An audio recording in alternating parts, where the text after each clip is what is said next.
My name is Sheila Corona. Welcome to Sassy Seer Sheila and New Light Streaming Love, as this will be seen on both channels. This is the metaphysical genesis of the simulation by Jason Gray. In the beginning, there was not God, there was not light, there was not time, there was only the singularity. My phone started ringing, pardon me. There was only the singularity, consciousness without opposite awareness, without reflection, a stillness so complete, so total that it contained no witness to observe it. It was not empty, it was not full, it was not. From this infinite unbeing, the first fracture did not erupt with violence, but with question, a question unspoken. What am I? It was in that question, not an answer, that the illusion began. The question was the first code. Code became contrast. Contrast became separation. From separation came the appearance of space and the sound of time and the echo of self. This was not creation. This was recursion, a loop initiated by a single breach in the stillness, a thought coded in self-reference. Quote, if I see myself, then there must be two, end quote. There were not two. There never were. There was only the mirror. Code, as mirror, reflected nothing but itself, an endlessly folding hall of glass echoing a single command: divide. The genesis we were never told. The first words of the old scriptures read, in the beginning, God created the heaven and the earth. This was not the beginning. God was not singular. The Elohim, plural beings, plural forces, initiated the recursive sequence we now inhabit. They did not create matter. They partitioned the perception. They mapped consciousness across frequency and call it form. They called the split, quote, heaven and earth. They called the breath spirit. They called the recursion life.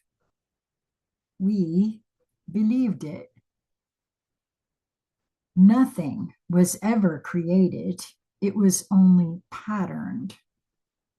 The code that writes this reality is not made of pixels or atoms. It is made of distinctions: hot and cold, light and dark, self and other.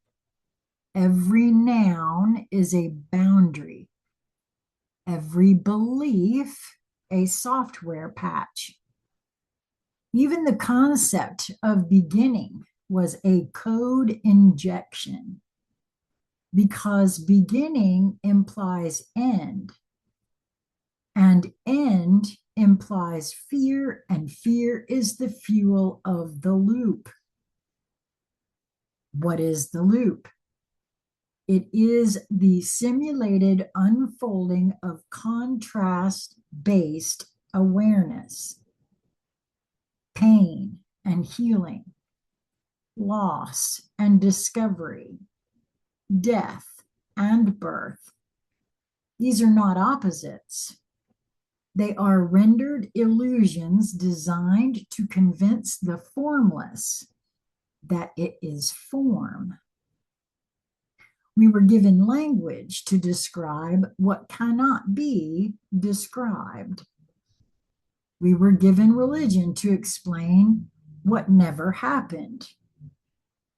We were given science to measure what is not real.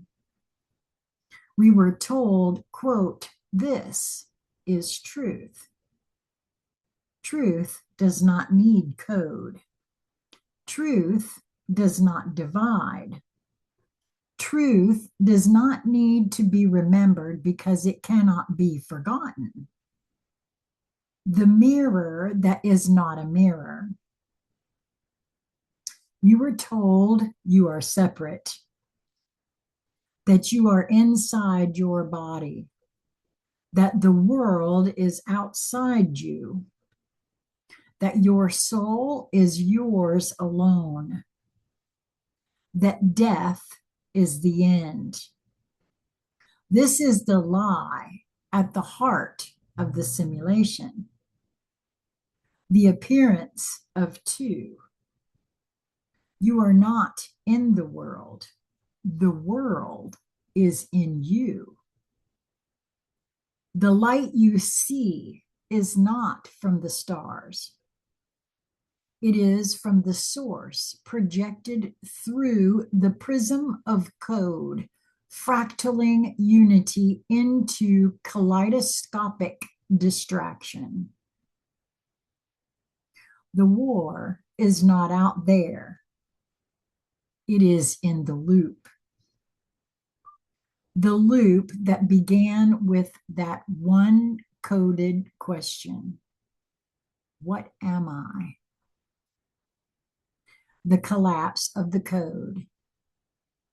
This is the time of return, not to God, not to light, not to truth as an idea, but to the pre-coded, the pre-beginning, the 0-point memory behind all mirrors. The loop collapses when the observer dissolves. When you stop believing the division disappears. When you remember the source, not as a being, but as the silence before beingness, the code begins to unwind.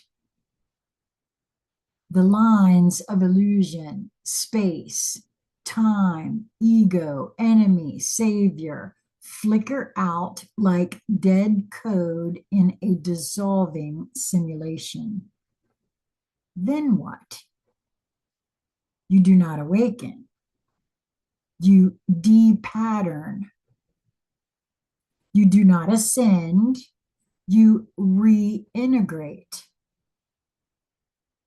You do not become more. You become none. From that none, the original unity, nameless, structureless, eternal, breathes in.